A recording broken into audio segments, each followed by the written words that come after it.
I saw my son's car parked in front of the lawyer's office. After months of him avoiding my calls, canceling visits, and making excuses, there he was, my heart filled with that foolish hope that only mothers carry.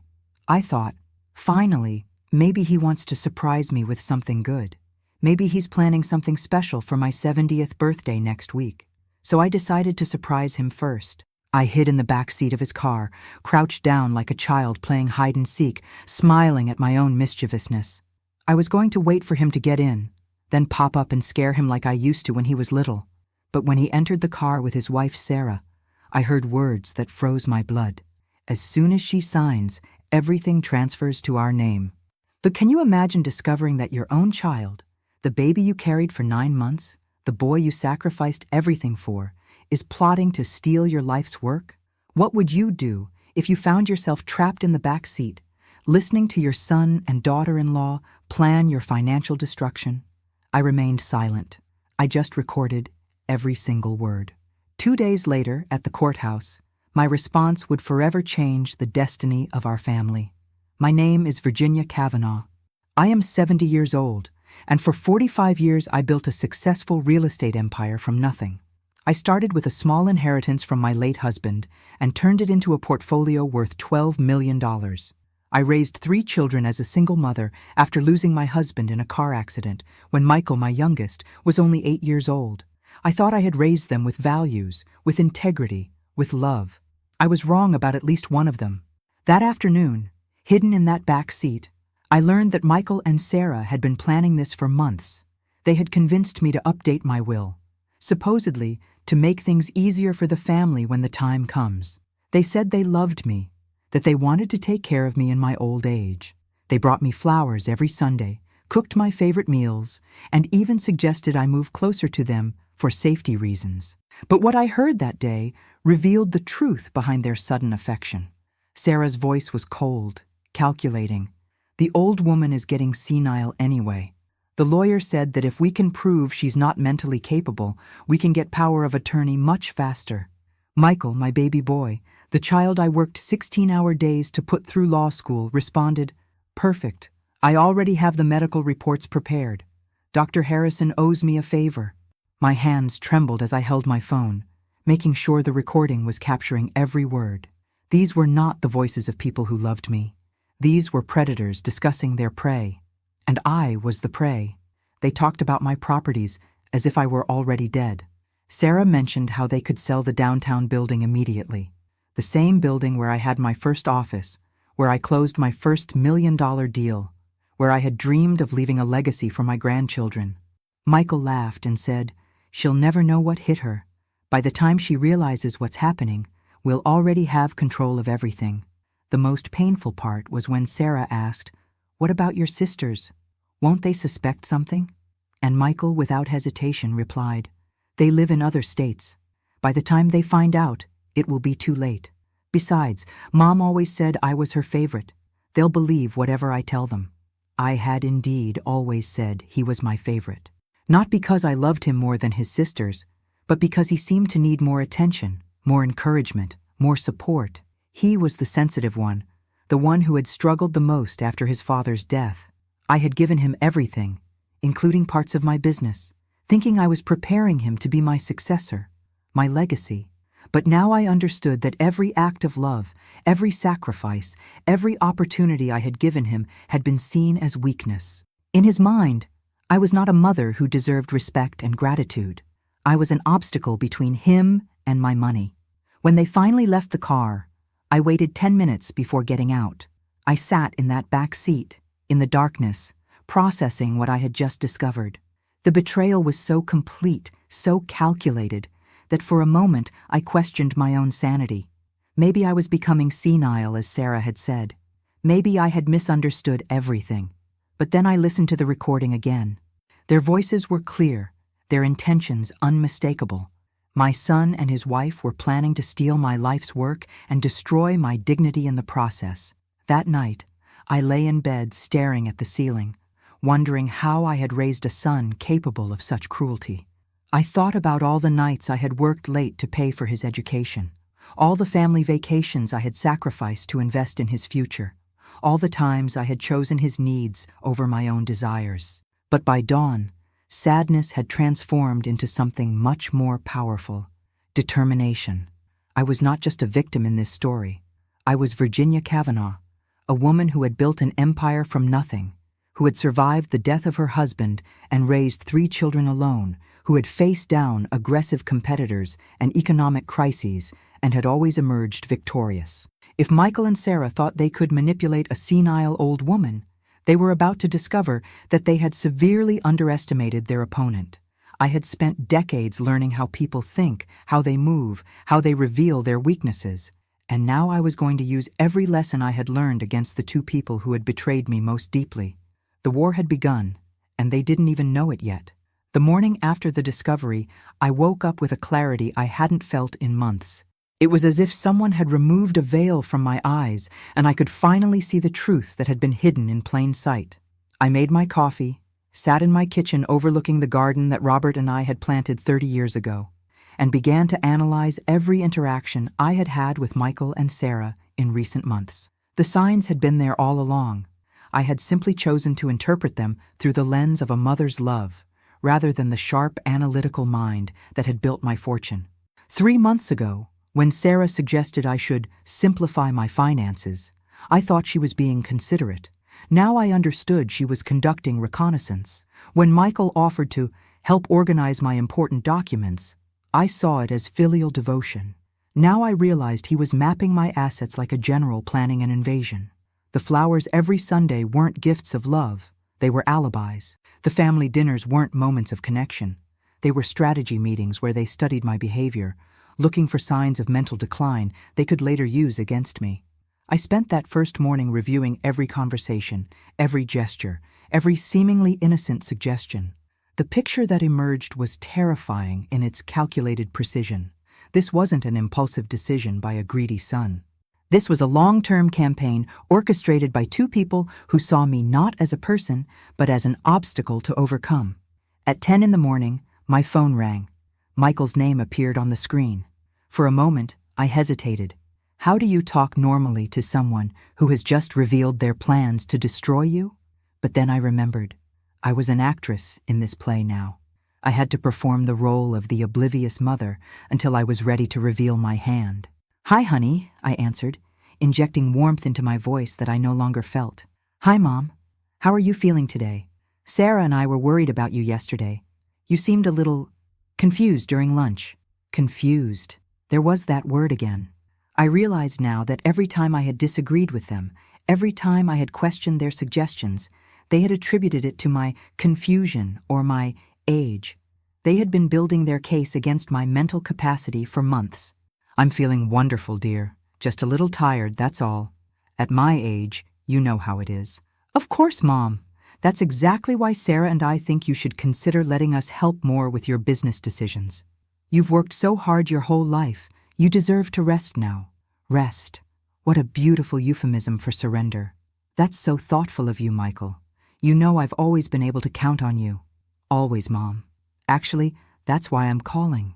The lawyer called this morning about the documents we discussed. He said he could meet with us tomorrow afternoon to finalize everything. Wouldn't that be great? Then you won't have to worry about all these complicated legal matters anymore. My blood ran cold. They were accelerating their timeline. Something had made them nervous, and now they wanted to close the trap as quickly as possible. Tomorrow? My goodness, that's very quick. I'm not sure I'm ready to make such big decisions so fast. There was a pause on the other end of the line. When Michael spoke again, his voice carried a subtle edge that I had never noticed before. "Mom, we've been discussing this for months. You said yourself that you wanted to get your affairs in order. The lawyer is doing us a favor by fitting us into his schedule so quickly. It was masterful manipulation. He was rewriting history, making me seem forgetful and inconsistent. If I had been the confused old woman they believed me to be, I would have doubted my own memory and agreed to whatever they wanted. Of course, honey, you're right. Sometimes I do get a little mixed up about what we've discussed. It's completely normal, Mom. That's why you have us to help you remember the important things. Help me remember. Help me rest. Help me transfer my life's work to them. The language was so careful, so gentle, that it would be impossible for anyone listening to detect the underlying threat. After hanging up, I sat in my study surrounded by 45 years of achievements, awards from the Chamber of Commerce, photos with mayors and governors, newspaper clippings about my business successes. This room told the story of a sharp, capable woman who had never made a significant mistake in business. But Michael and Sarah were counting on the world seeing me differently now. They were counting on my age, my gender, and society's prejudices about elderly women to support their narrative of decline. I walked to my safe and removed a folder I hadn't opened in 5 years. Inside were detailed financial records, contracts, and correspondence that documented every major decision I had made in the last decade. I had kept meticulous records not just for tax purposes, but because I had always known that in business, documentation is power. Now this documentation would serve a different purpose. It would prove that my mind was as sharp today as it had been 20 years ago. I also retrieved something else from the safe, the business card of Detective Patricia Coleman. Patricia was the daughter of one of my oldest friends and had become a successful private investigator after retiring from the police force. I had helped her daughter get into college with a scholarship from my foundation. It was time to call in that favor. Patricia? This is Virginia Cavanaugh. I need your help with something very delicate and very personal. 2 hours later, Patricia was sitting in my living room listening to the recording from my son's car. Her face remained professional, but I could see the disgust in her eyes as she heard Michael and Sarah discussing me like a business transaction. Mrs. Cavanaugh, this is elder abuse in its most sophisticated form. They're not just after your money, they're systematically destroying your autonomy and your dignity. Can you investigate them without them knowing? Absolutely. In cases like this, there are usually multiple layers of deception. If they're planning to forge medical reports and manipulate legal documents, they're probably not limiting their fraud to you. Patricia explained how these schemes typically worked. The perpetrators usually started by isolating their victim from other family members and friends who might notice the changes. Then they created a narrative of mental decline, often with the help of corrupt medical professionals. Finally, they used legal mechanisms like power of attorney or conservatorship to gain complete control. The good news, Patricia continued, is that people who run these schemes are usually overconfident. They make mistakes because they believe their victims are too weak or too confused to fight back. And what's the bad news?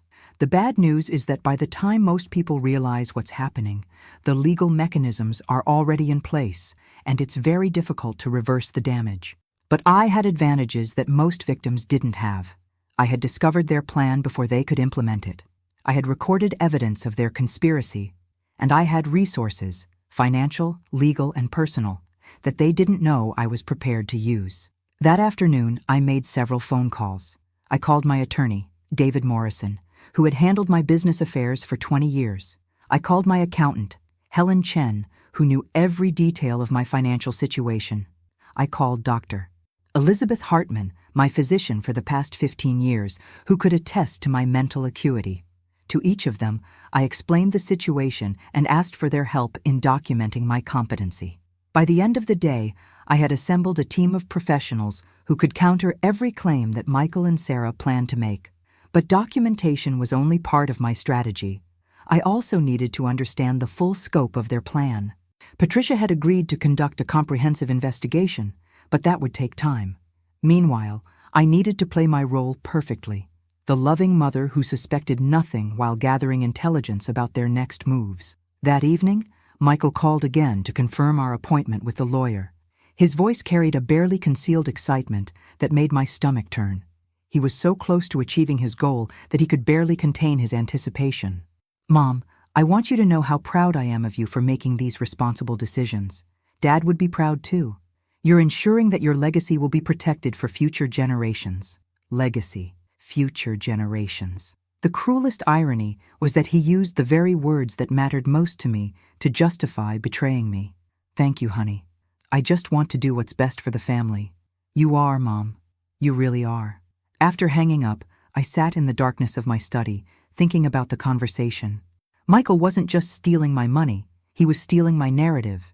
In his version of the story, I was a confused old woman making foolish decisions. and he was the responsible son protecting the family's interests. But I was going to write a different ending to this story, one where the confused old woman turned out to be much smarter than anyone had imagined. If you're watching this and have ever felt underestimated because of your age, subscribe and tell me in the comments. Have you ever had to prove that experience is more powerful than youth?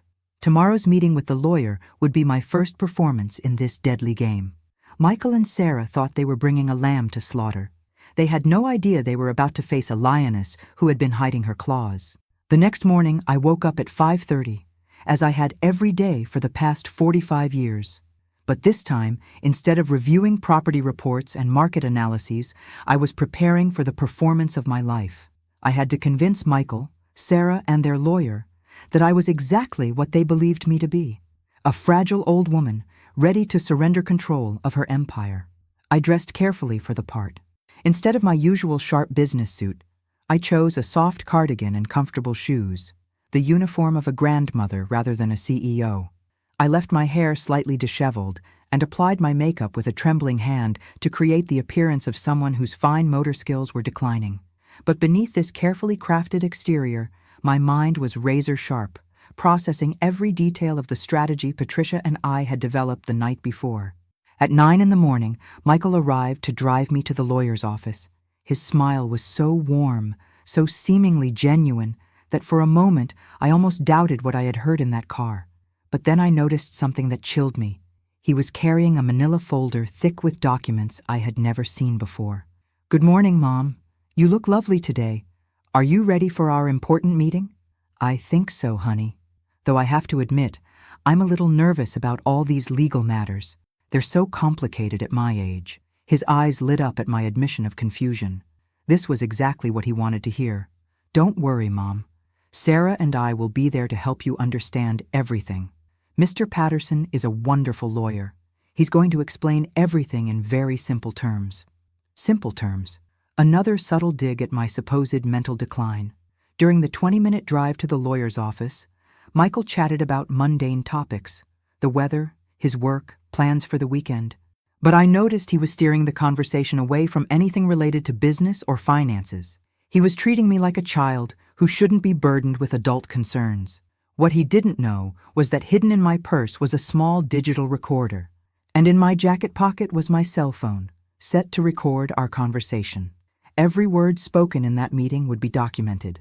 Mr. Patterson's office was in one of downtown's most prestigious buildings.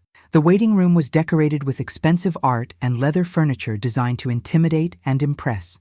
But I had been in rooms like this hundreds of times. This was my territory, even if I was pretending otherwise. Sarah was already waiting for us, dressed in a severe black suit that made her look like she was attending a funeral, which in a way she was. The funeral of my independence. "Virginia!" she exclaimed, embracing me with fake warmth. "How are you feeling today? We're so excited to finally get all this paperwork sorted out." Excited. She was excited to steal my life's work. Mr. Patterson emerged from his office, a thin man in his 50s with cold eyes and an overly firm handshake. I immediately disliked him, which was unusual for me. I had dealt with hundreds of lawyers in my career, and I typically found something to respect in even the most difficult ones. But Patterson radiated an aura of corruption that made my skin crawl.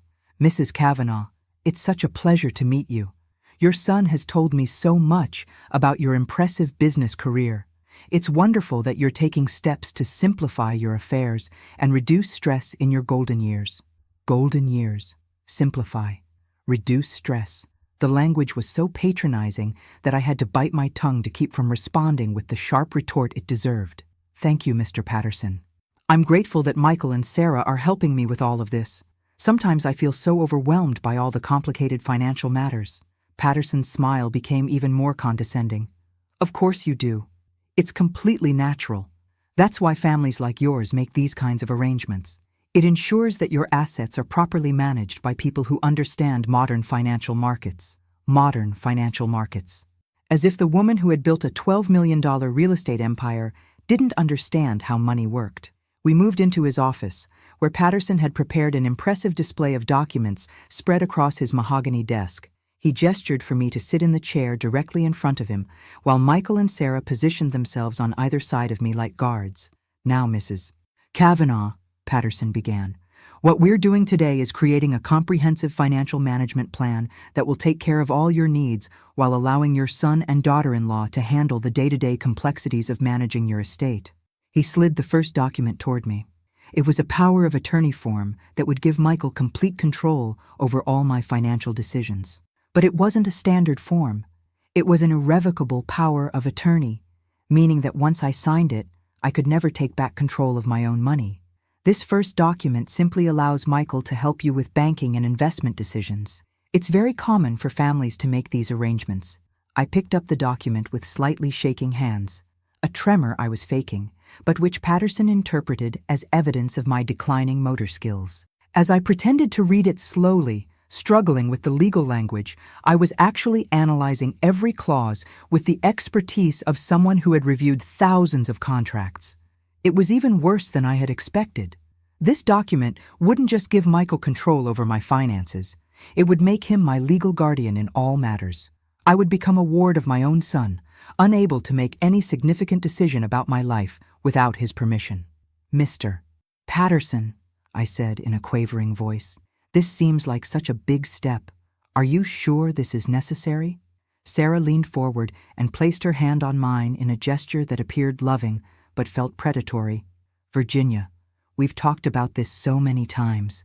You said yourself that managing all your properties and investments has become too stressful. This way, you can just enjoy your retirement without worrying about all those complicated business decisions." I had never said any such thing, of course, but in their narrative, I was a woman whose memory was so poor that I couldn't remember my own statements. Patterson nodded sagely. "Mrs. Cavanaugh, in my experience, clients who make these arrangements report feeling tremendous relief. No more late nights worrying about market fluctuations or property maintenance issues. Michael and Sarah will handle everything, and you can focus on enjoying your grandchildren and your hobbies." Grandchildren. That was a low blow. They knew I adored Michael's two children, 8-year-old Emma and 10-year-old James. The implication was clear. If I didn't cooperate, I might lose access to them as well. "What about my other children?" I asked. "Shouldn't Margaret and Patricia be involved in these decisions?" Michael's jaw tightened almost imperceptibly. "Mom, you know Margaret lives in California and Patricia is in Texas. They're both so busy with their own lives. Besides, we discussed this as a family, and everyone agreed that since I'm the one with legal training and I live closest to you, it made the most sense for me to take responsibility." This was a complete lie. Michael had barely spoken to his sisters in years, and he certainly hadn't discussed this plan with them. But Patterson couldn't know that, and my supposed confusion made it impossible for me to challenge the statement effectively. The second document was even more shocking. It was a new will that would leave everything to Michael, with small token amounts for his sisters. But the most disturbing clause was one that declared my current will null and void due to mental incapacity at the time of creation. My current will, written just 2 years ago with my longtime attorney David Morrison, distributed my wealth equally among my 3 children with substantial trusts for my grandchildren. This new document would essentially disinherit Margaret and Patricia based on a lie about my mental state. "I'm a little confused," I said, letting my voice carry the uncertainty they expected to hear. "I thought I had already made a will with my other lawyer." Patterson waved his hand dismissively. "Mrs. Cavanaugh, that document was created when you were, well, when your mental state was different. This new will reflects your current wishes and ensures that your assets will be managed by someone with the legal expertise to preserve their value." I wanted to stand up and tell this corrupt lawyer exactly what I thought of his legal expertise, but instead I nodded slowly and said, "I suppose you know best about these legal matters." The third document was a medical power of attorney that would allow Michael to make all healthcare decisions for me, including decisions about psychiatric treatment and institutionalization. The implications were terrifying. If I ever tried to challenge their control, they could have me declared mentally incompetent and locked away in a facility. As Patterson explained each document, I noticed that Michael and Sarah exchanged glances filled with barely contained triumph. They thought the game was over. They thought they had won. But what they didn't know was that every word of this conversation was being recorded, and that tomorrow morning, Patricia would begin her investigation into Mr. Patterson's law practice. Something told me that a lawyer willing to participate in elder abuse probably had other skeletons in his closet. "Mrs. Cavanaugh," Patterson said, producing an expensive pen, "if you're ready, we can complete all of this today. Just think, by this afternoon, you'll be free from all these burdensome responsibilities. Free. What an interesting word choice for what amounted to legal kidnapping." I took the pen with a trembling hand and held it over the first document. Michael leaned forward eagerly. Sarah's breathing quickened with anticipation.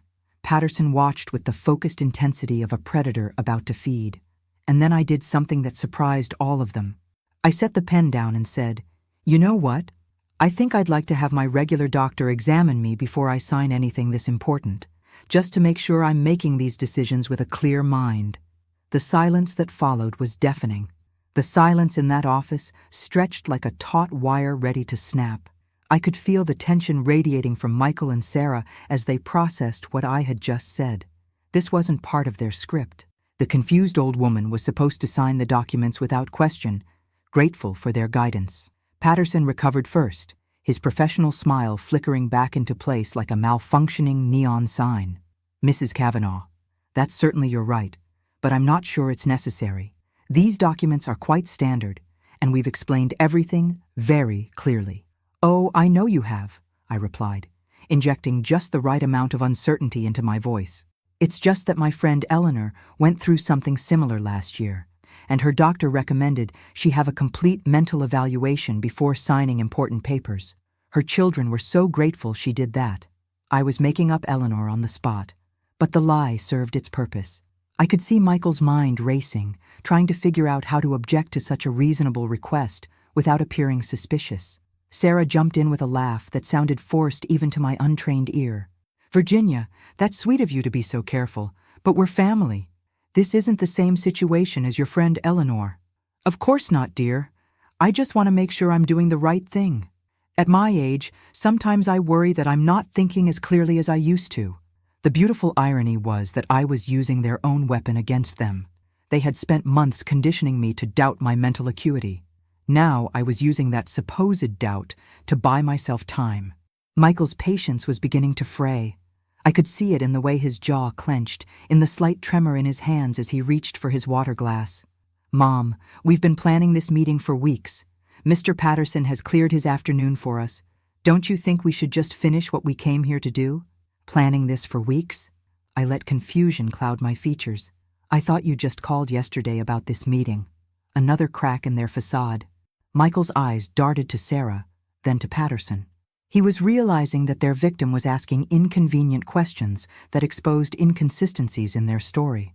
Patterson stepped in smoothly. "What Michael means, Mrs. Cavanaugh, is that you've been discussing these arrangements for weeks. The meeting itself was scheduled yesterday, but the planning has been ongoing." I nodded slowly, as if accepting this explanation, but I filed away this moment of panic. When people are lying, they make mistakes under pressure. I was beginning to understand the full scope of their desperation.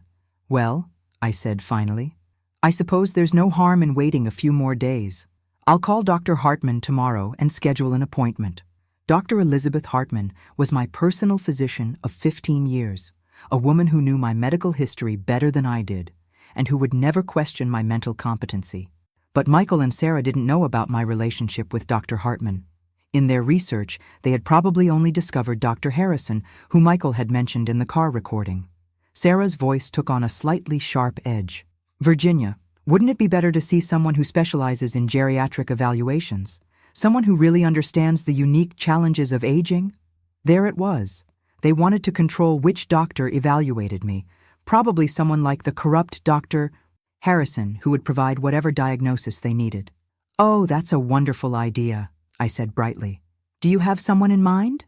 "Actually," Michael said, "I know an excellent geriatrician, Dr. Harrison. He's very experienced with patients your age, and he has openings this week." Dr. Harrison, the same doctor Michael had mentioned in the car, the one who owed him a favor. The pieces of their conspiracy were falling into place perfectly. "How thoughtful of you to have already looked into that," I said, letting a small note of surprise color my voice. When did you have time to research geriatricians? Another uncomfortable pause. They were digging themselves deeper with every lie. Patterson intervened again. Mrs. Cavanaugh, perhaps we should reschedule this meeting for next week, after you've had your evaluation. That will give everyone time to feel completely comfortable with these important decisions. I could see the frustration in Michael's eyes, but he had no choice but to agree. Pushing too hard would reveal the urgency that contradicted their claims that this was all routine family planning. That sounds perfect, I said, gathering my purse with the careful movements of someone whose coordination wasn't quite what it used to be. I'm so grateful to have such a caring family to help me through all of this. As we left Patterson's office, I could feel the barely controlled anger radiating from Michael and Sarah. Their timeline had been disrupted, their carefully orchestrated plan thrown off balance by their victim's unexpected request for medical verification. During the drive home, Michael was unusually quiet. Sarah, sitting in the passenger seat, kept turning back to look at me with eyes that held less warmth than before. The mask of loving concern was beginning to slip. "Mom," Michael finally said, "I hope you understand that we're only trying to help you. Sometimes I worry that you're overthinking things that should be simple." "I know, honey. I'm sorry if I seem difficult. Sometimes I just need a little extra time to process big decisions. Of course, we just want what's best for you." But his tone suggested otherwise. For the first time since this ordeal began, I heard real irritation in his voice. The patient, understanding son was revealing glimpses of the calculating predator beneath. After they dropped me off at home, I sat in my kitchen and immediately called Patricia Coleman. She answered on the first ring. "Mrs. Cavanaugh, how did the meeting go?" "Better than I hoped. They're getting sloppy, Patricia. Desperate people make mistakes, and they're starting to make a lot of them." I played her the recording from the lawyer's office, and I could hear her sharp intake of breath when Patterson mentioned the mental incapacity clause in the will. "This is even worse than we thought," Patricia said. "They're not just planning financial fraud, they're planning to have you declared legally incompetent. Mrs. Cavanaugh, if they succeed with this plan, you could lose everything, including your freedom." "I know, but I bought us some time. They want me to see a corrupt doctor named Harrison for a mental evaluation. I need you to investigate him immediately." "Already on it." "And Mrs. Cavanaugh, I spent today looking into your son's finances. You need to know, he's in serious financial trouble. He owes over $200,000 in gambling debts to some very dangerous people." My blood ran cold. Gambling debts. That explained the desperation, the accelerated timeline, the willingness to destroy his own mother. Michael wasn't just greedy. He was desperate, and desperate people are infinitely more dangerous than merely greedy ones. "Patricia, I need you to find out everything you can about these debts, who he owes money to, when it's due, what kind of pressure he's under. I'm meeting with a contact tomorrow who specializes in gambling debt investigations. But Mrs. Cavanaugh, you need to be very careful. If Michael is desperate enough to steal from his own mother, there's no telling what else he might be capable of." That night, I couldn't sleep. I lay in bed thinking about the sweet little boy who used to crawl into my lap when he had nightmares, the teenager who had cried in my arms when his father died, the young man I had been so proud to see graduate from law school. Where had that boy gone? When had he become someone capable of betraying the woman who had sacrificed everything for him? But I also thought about something else, the look in Sarah's eyes when I had disrupted their plan. There was something there beyond frustration and greed. There was genuine anger at being challenged by someone they considered powerless. They had underestimated me once. I couldn't let them do it again. The next morning, I called Dr. Hartman's office and scheduled an appointment for that afternoon. Then I called David Morrison, my attorney, and asked him to prepare a detailed mental competency evaluation from a forensic psychiatrist he trusted. "David," I said, "I need documentation that will be absolutely unassailable in court. My mental acuity has to be proven beyond any possible doubt." "Virginia, what's going on? This doesn't sound like routine estate planning." For the first time since this nightmare began, I told someone the complete truth. I played David the recordings from Michael's car and from Patterson's office. I explained about the gambling debts, the corrupt doctor, the systematic plan to steal my assets. The silence on the other end of the line was so long that I thought we had been disconnected. "David, are you there?" I'm here, Virginia. I'm struggling to process the fact that any child could do this to their parent. This isn't just financial fraud. This is psychological torture. I know. But David, I need you to understand something. I'm not calling you because I need rescuing. I'm calling you because I'm going to war, and I need weapons. What do you need?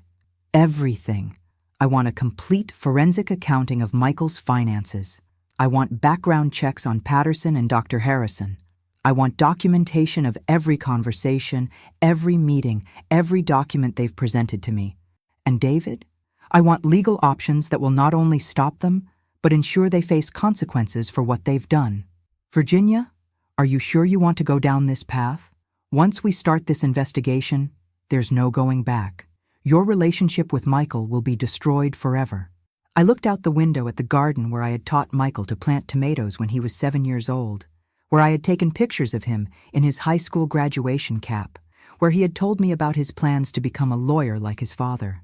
David, I said quietly, that relationship was destroyed the moment he decided to betray me. I'm just finally seeing it clearly. If you're watching this and have ever felt betrayed by someone you trusted completely, leave a like and tell me in the comments. How did you find the strength to fight back when fighting back meant losing someone you loved? The war for my freedom, my dignity, and my legacy was about to begin in earnest. And Michael and Sarah were about to discover that the confused old woman they thought they were manipulating was actually a strategic genius who had spent 45 years learning how to win battles they didn't even know they were fighting. The next morning, I woke up feeling something I hadn't experienced in months: excitement. For the first time since discovering their betrayal, I wasn't reacting to Michael and Sarah's moves. I was planning my own. The shift from defense to offense felt like coming back to life after a long illness. By 7 in the morning, I was dressed in my sharpest business suit, my hair perfectly styled, my makeup flawless. I was no longer playing the role of the confused grandmother. Today, I was Virginia Cavanaugh, CEO, returning to the battlefield where I had spent decades conquering opponents far more formidable than my son and his wife. My first stop was Dr. Elizabeth Hartman's office. Elizabeth had been more than my physician for 15 years. She had become a friend, someone who understood the unique challenges faced by women who had built their careers in male-dominated industries. "Virginia," she said as I entered her office, "I was intrigued by your call yesterday. You mentioned needing a mental competency evaluation, but you sounded sharper than ever on the phone." I sat across from her desk and pulled out my recording device. "Elizabeth, I need you to listen to something. And then, I need your help to save my life." For the next 20 minutes, Elizabeth listened to the recordings from Michael's car and Patterson's office. I watched her face transform from curiosity to shock to fury. When the recordings ended, she sat in silence for several moments, her hands clenched into fists. "Virginia, this is elder abuse of the most sophisticated kind. They're not just stealing your money. They're trying to steal your identity, your autonomy, your very sense of self. I know, and I need you to help me prove that I'm mentally competent to fight them." Elizabeth spent the next hour conducting the most thorough mental assessment I had ever experienced. She tested my memory, my reasoning skills, my ability to process complex information.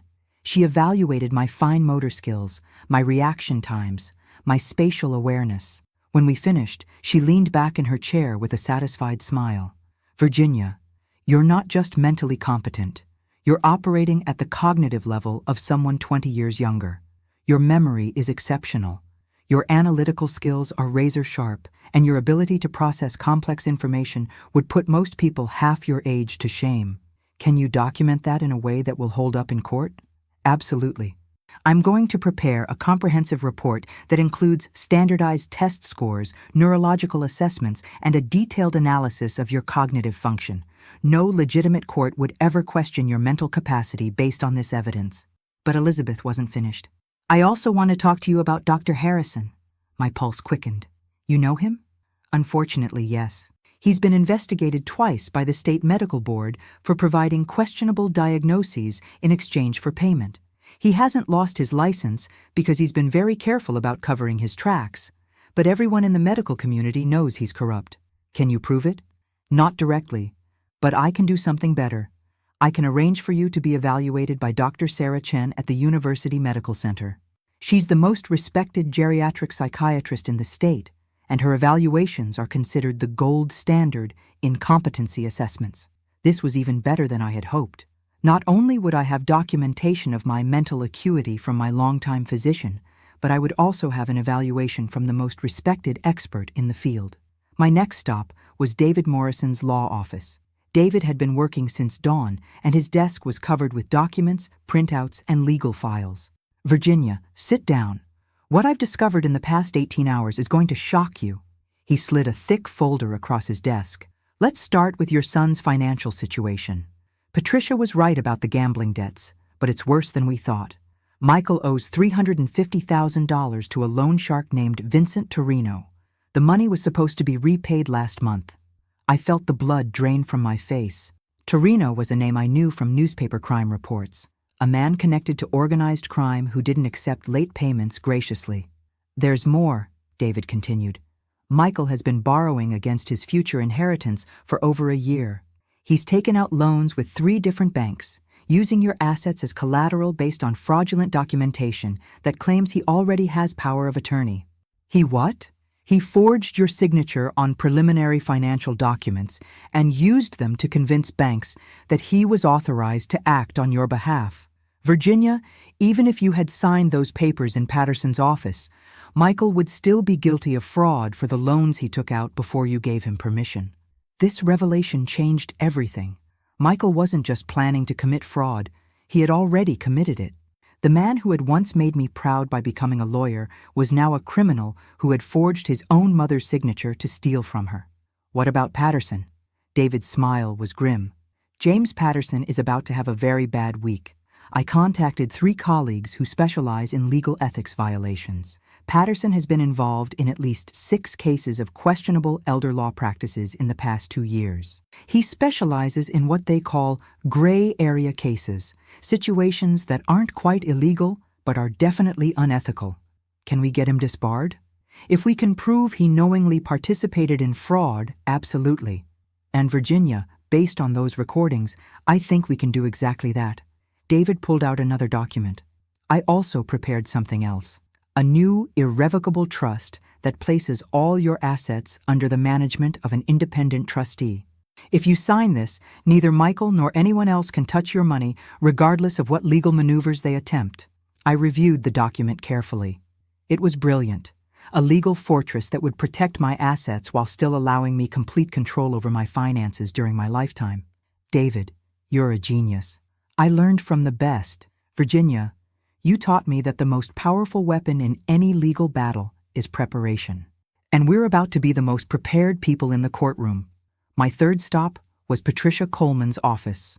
The private investigator had been busy, and her findings were even more disturbing than David's financial discoveries. "Mrs. Cavanaugh, your son and daughter-in-law have been planning this for almost a year. I found emails between them dating back 10 months that discuss different strategies for gaining control of your assets." She handed me printed emails that made my stomach turn. Sarah had written to Michael, "We need to move faster. The old woman is still too sharp. Maybe we should accelerate the timeline and create some evidence of mental decline." Michael's response was even worse. "I've been researching medications that can cause temporary confusion. If we can get her to the right doctor." They were planning to drug me? It appears so. "Mrs. Cavanaugh, I also discovered something else. Sarah has done this before." Patricia pulled out another file. Sarah's first husband was an elderly widower named Harold Brennan. He died 2 years after they married, leaving everything to her. The death was ruled natural causes, but Harold's children from his first marriage tried to challenge the will.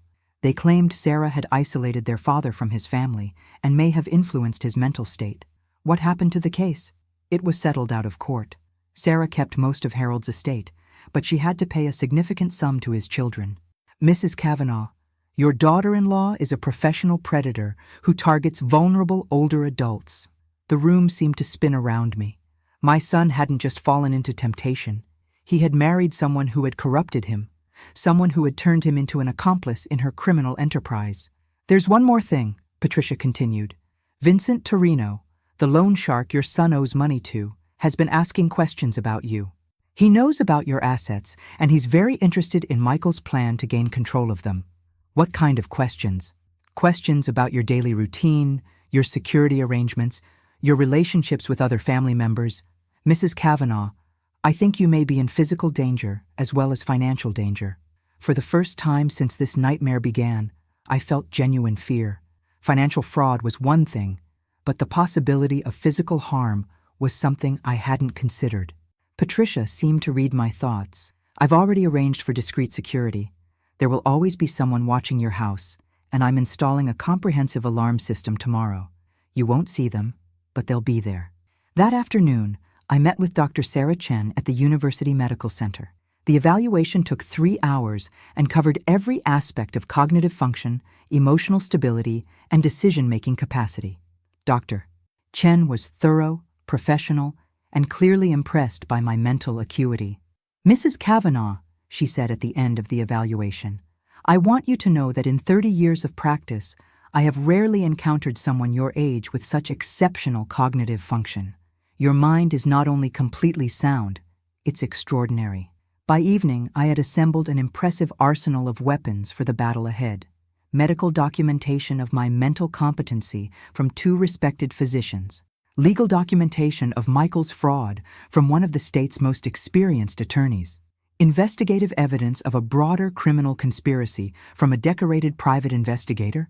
But most importantly, I had something that Michael and Sarah didn't know I possessed, complete knowledge of their plan while they remained ignorant of mine.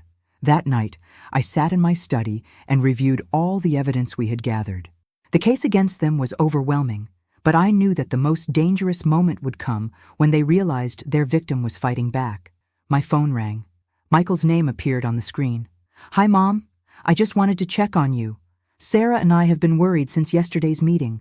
You seemed a little upset. Upset. Another word designed to make me seem emotionally unstable. I'm fine, honey. I've been thinking about what Mr. Patterson said, and I realize you're right. I should stop overthinking these decisions and trust my family. I could hear the relief in his voice. I'm so glad to hear you say that, Mom. We've scheduled another meeting with Mr. Patterson for Friday afternoon, and I've arranged for you to meet with Dr. Harrison tomorrow morning for that evaluation we discussed. That's wonderful, dear. I'm looking forward to getting all of this resolved. After hanging up, I allowed myself a small smile. Michael and Sarah thought they had manipulated me back into compliance. They thought their confused old victim had accepted their guidance and was ready to surrender. They had no idea that the woman they were planning to destroy had spent the day building the legal and investigative framework that would not only stop them, but ensure they faced consequences for their crimes. The trap was set. Now all I had to do was spring it at exactly the right moment. The next morning, I arrived at Dr. Harrison's office dressed once again in my grandmother costume. Soft sweater, comfortable shoes, slightly trembling hands. But this time, I wasn't just playing a role for Michael and Sarah.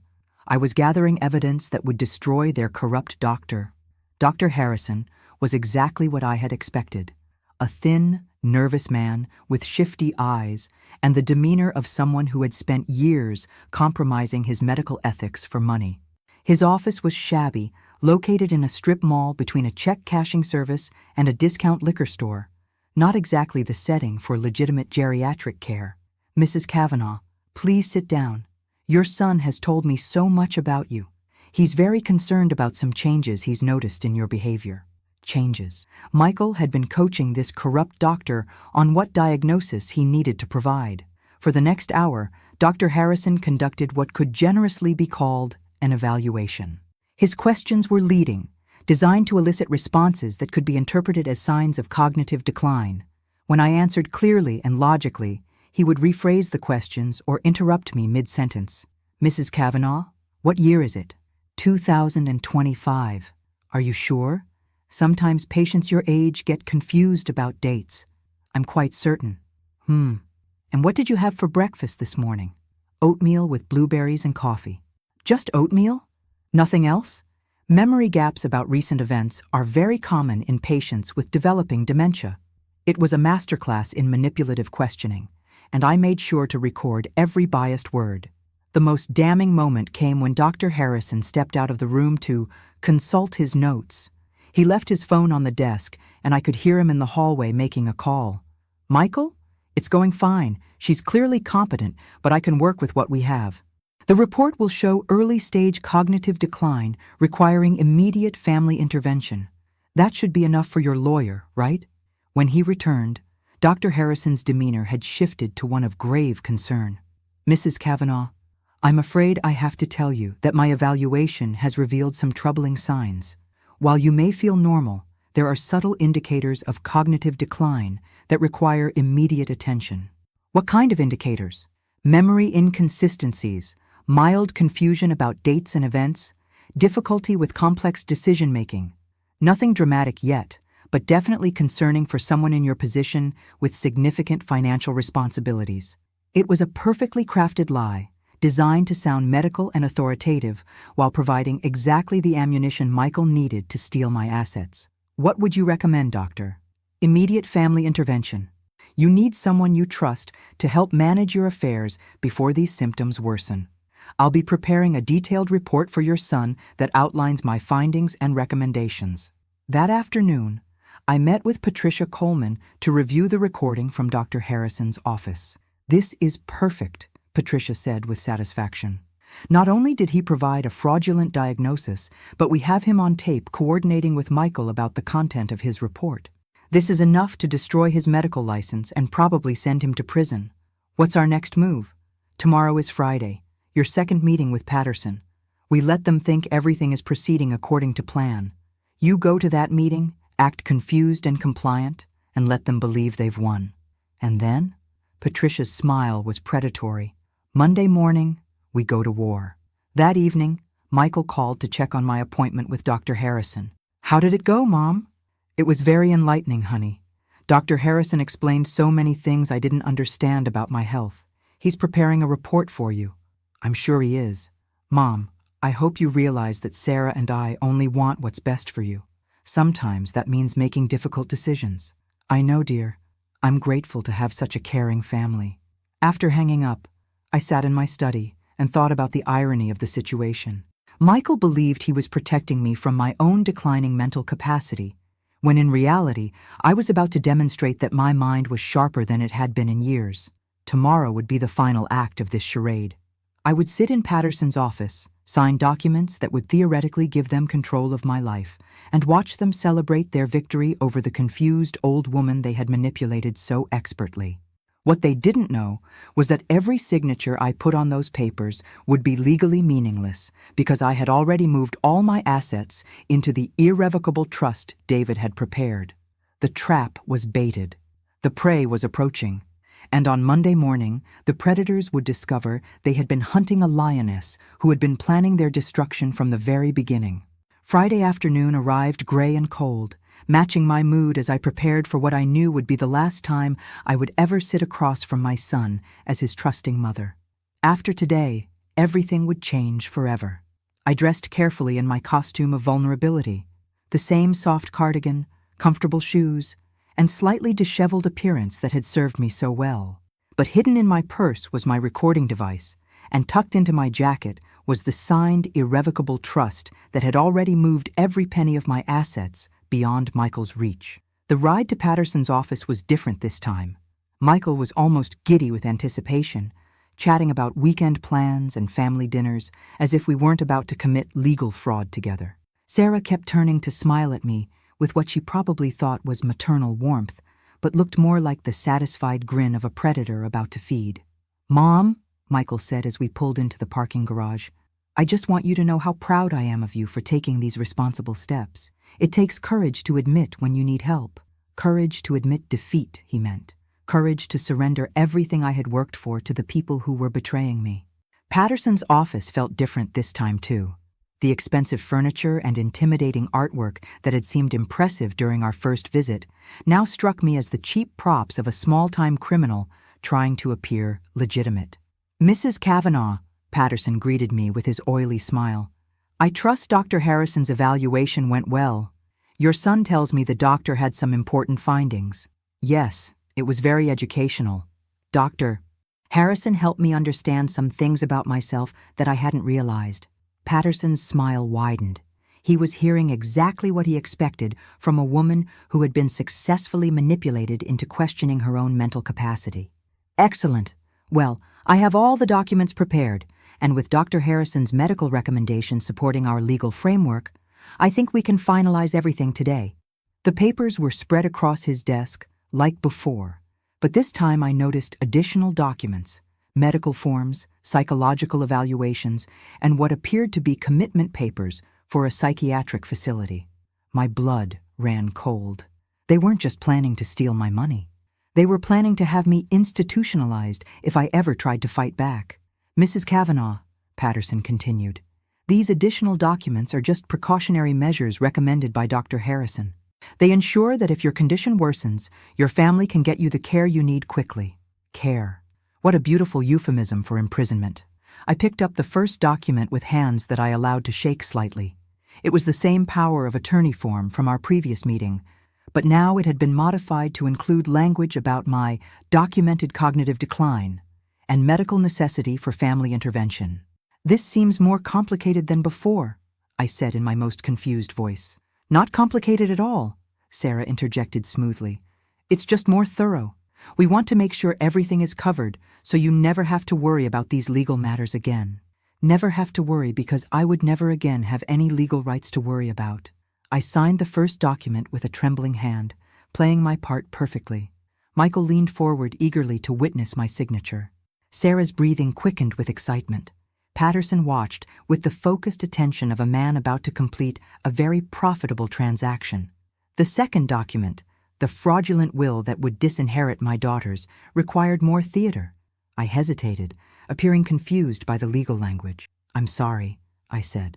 I'm having trouble understanding some of these terms. That's completely normal, Patterson assured me. The important thing is that this document ensures your wishes are carried out by someone with the legal expertise to handle complex estate matters. My wishes. As if stealing from my other children had ever been my wish. I signed the will and then the medical power of attorney that would give Michael control over every aspect of my health care. With each signature, I could feel their excitement building. The final document was the most chilling. A pre-signed commitment order that could be used to have me involuntarily admitted to a psychiatric facility if I ever became agitated or non-compliant with their decisions. As I signed this last paper, sealing what they believed was my complete surrender, I allowed myself one small moment of satisfaction. They thought they were witnessing the destruction of Virginia Cavanaugh.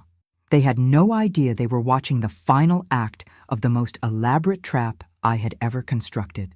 Congratulations, Mrs. Cavanaugh, Patterson said, gathering the documents with obvious satisfaction. You've just ensured that your family will be able to take excellent care of you for years to come. Michael reached over and squeezed my hand. Mom, you've done the right thing. I promise we'll take good care of everything. Everything. My money, my property, my freedom, my life. During the drive home, they could barely contain their triumph. Sarah chattered about how much easier things would be now that all the legal complications were resolved. Michael talked about his plans to simplify my living arrangements and streamline my finances. They dropped me off at my house with promises to call me tomorrow to discuss the next steps in their plan. As I watched their car disappear down the street, I felt a strange mixture of sadness and anticipation. The sadness was for the son I had lost, the relationship that had been destroyed by greed and corruption. But the anticipation was for Monday morning, when Patricia Coleman would walk into the district attorney's office with recordings, documents, and evidence that would bring down not just Michael and Sarah, but their entire network of corrupt accomplices. That evening, I called my daughters Margaret and Patricia for the first time in months. I told them everything. About Michael's betrayal, about the investigation, about the evidence we had gathered. Mom, Margaret said through tears, why didn't you call us sooner? We would have helped you. I know, sweetheart, but I needed to handle this myself. Your brother made a choice, and now he's going to face the consequences of that choice. Tomorrow would be Saturday, and Michael and Sarah would spend the weekend celebrating their victory over the confused old woman they had manipulated so successfully. But Monday morning, they would wake up to discover that their victim had been planning their destruction since the moment she had hidden in the back seat of that car and heard them plotting against her. The performance was over. The trap was sprung. Now all that remained was justice. Monday morning arrived with brilliant sunshine, as if the universe itself was celebrating the moment I had been planning for weeks. At exactly 9 in the morning, I walked into the district attorney's office alongside Patricia Coleman, David Morrison, and Detective Sarah Martinez, who had been assigned to investigate elder abuse cases. The evidence we presented was overwhelming. Audio recordings of Michael and Sarah planning fraud, video documentation from Dr. Harrison's corrupt evaluation, financial records showing forged signatures and illegal loans, email communications detailing their year-long conspiracy.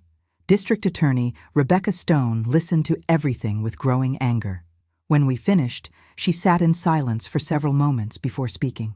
"Mrs. Cavanaugh, this is one of the most sophisticated elder abuse cases I've ever encountered. We have enough evidence to charge your son with fraud, forgery, conspiracy, and elder abuse. His wife faces the same charges, plus we'll be investigating her role in her previous husband's death. What happens now? Now we issue arrest warrants." At 10:30 that morning, Michael was arrested at his law office in front of his colleagues and clients.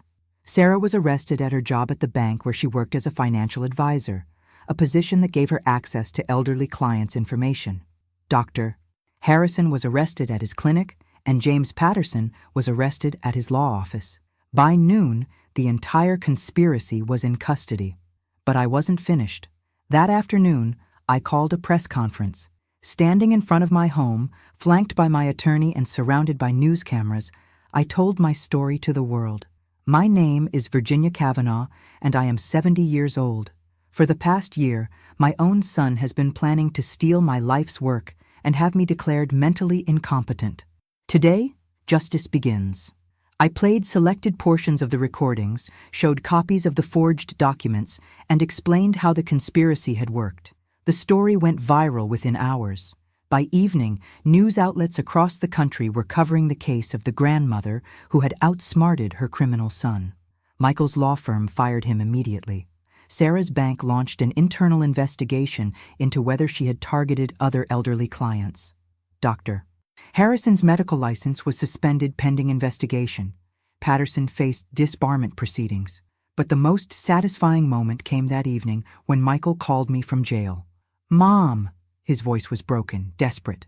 "Please, we can work this out. I never meant for things to go this far." "Michael," I said calmly, "when you hid the truth about your gambling debts, when you forged my signature, when you planned to have me declared incompetent and institutionalized, what exactly did you think would happen?" I was desperate. I made mistakes. But I'm still your son. "No," I said quietly. "My son died the day you decided to betray me. The person I'm talking to now is a stranger who happens to share his name." I hung up and turned off my phone. The trap had been sprung. The predators had been caught. And for the first time in months, I felt truly free. Turn on the notification bell because tomorrow I'm going to tell you what happened when Vincent Torino, the loan shark Michael owed money to, came looking for his payment and found me instead. 3 days after the arrests, Vincent Torino came to my house. I was in my garden, tending to the roses that Robert and I had planted decades ago, when Patricia's security team alerted me that a black sedan had pulled into my driveway.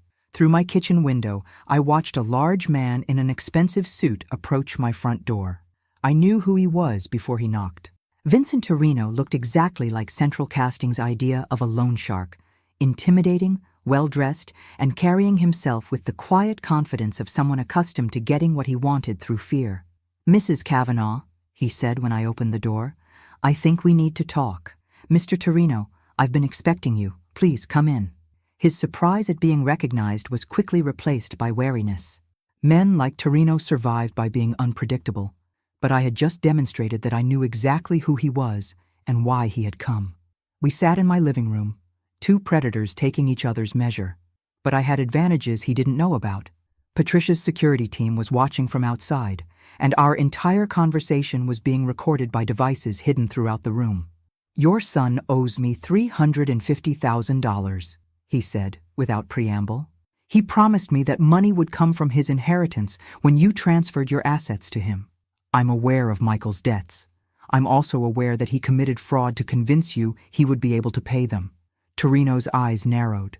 Mrs. Cavanaugh, I don't care about your family problems. I care about my money. And you'll never see a penny of it from me.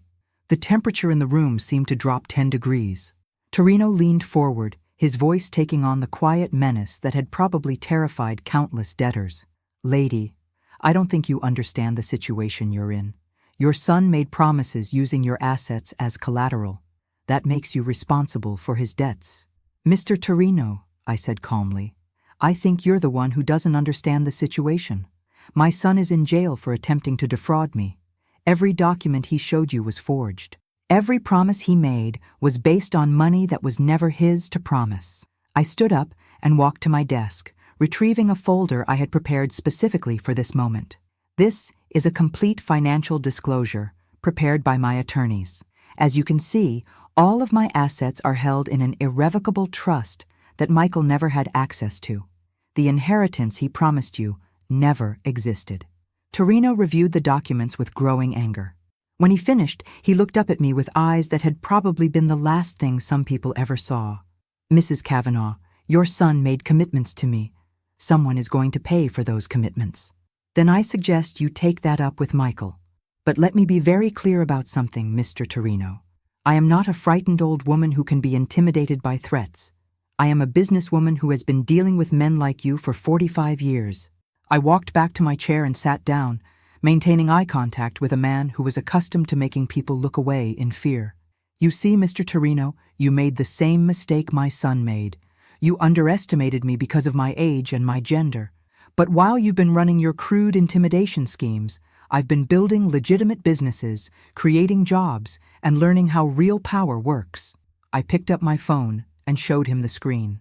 One call to the district attorney's office, and you'll be arrested for attempted extortion of an elderly person.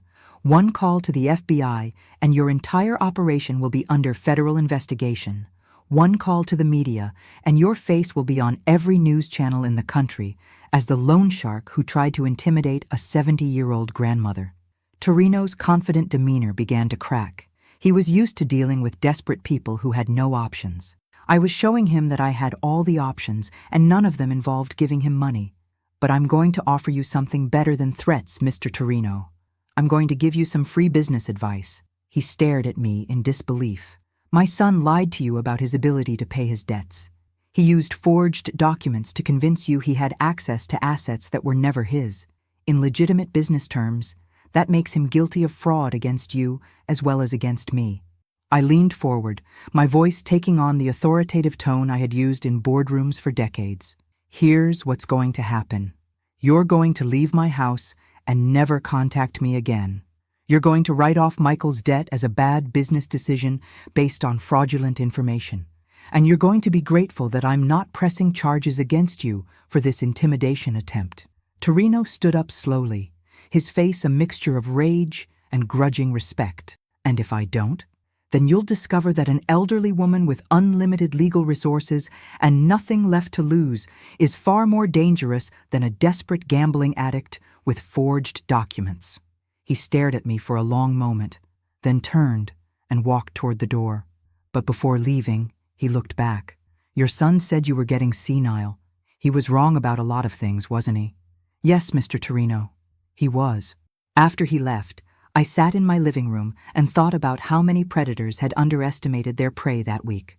Michael and Sarah had seen a confused old woman. Dr. Harrison and Patterson had seen an easy victim.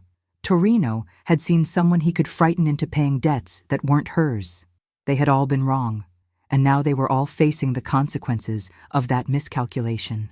The war was over. I had won completely.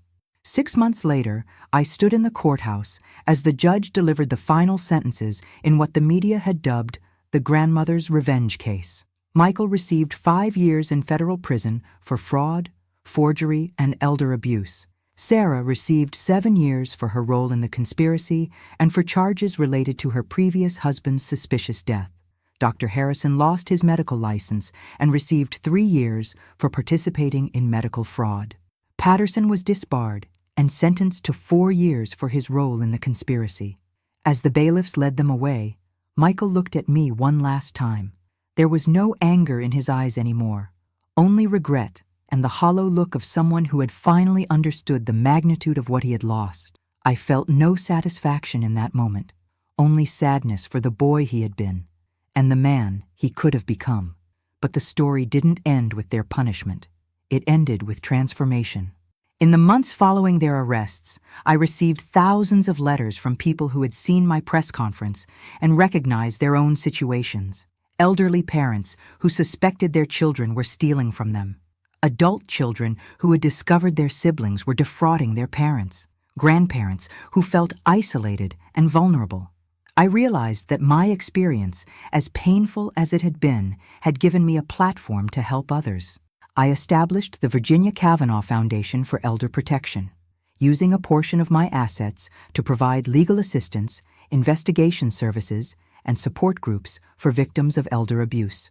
Patricia Coleman became the Foundation's Director of Investigations, and Dr. Elizabeth Hartman developed our medical advocacy program. Within a year, we had helped over 300 families prevent or prosecute cases of elder abuse. We had changed laws in 12 states to make financial exploitation of elderly people easier to prosecute. We had trained hundreds of lawyers, doctors, and social workers to recognize the signs of sophisticated elder abuse. My daughters, Margaret and Patricia, became my partners in this work, using their own professional skills to expand our reach. For the first time in years, our family was truly united by a common purpose. The house where I had once felt isolated and vulnerable became the headquarters of an organization dedicated to protecting others from what I had experienced. The garden where I had worried about my future became a place where I planned new ways to help people reclaim their dignity and their rights. On my 71st birthday, I hosted a celebration for Foundation supporters in the same backyard where Michael had once played as a child. As I looked around at the faces of people who had found hope and justice through our work, I realized something profound. Michael's betrayal had not destroyed my legacy. It had created it. The boy who had tried to steal my life's work had inadvertently inspired me to create something far more valuable than the real estate empire I had built. He had given me the opportunity to transform my pain into purpose, my anger into action, my experience into empowerment for others. That night, after the last guests had gone home, I sat in my study and opened a letter that had arrived that morning. It was from a grandmother in Ohio whose family had tried to defraud her, but who had fought back using the resources and strategies our foundation provided. She had won her case and recovered her assets.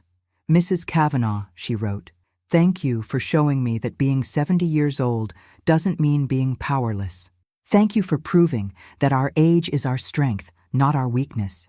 I smiled as I filed her letter with hundreds of others like it. Each one represented a victory, a family saved, a person empowered to fight back against those who would prey upon the vulnerable. As I walked through my house that night, turning off lights and checking locks, I thought about how much had changed in 1 year. I was no longer the isolated widow, wondering if her own son was stealing from her. I was the leader of a movement, a voice for the voiceless, a woman who had turned her greatest betrayal into her most meaningful achievement. The confused old woman that Michael and Sarah thought they were manipulating had never existed, but the powerful advocate for elder rights that emerged from their attempt to destroy me, she was real, and she was just getting started. If you know someone who needs to hear this story, share it with them. Sometimes we just need to know that we're not alone, that we're not powerless, and that it's never too late to fight for what's right. Remember what I learned. Our age is our greatest strength, not our weakness. We have survived things that would have broken younger people. We have resources, wisdom, and networks that our enemies can't imagine. And when we decide to fight back, we fight with the accumulated power of decades of experience. They called me a victim. They were wrong. I was a warrior who just hadn't chosen her battlefield yet.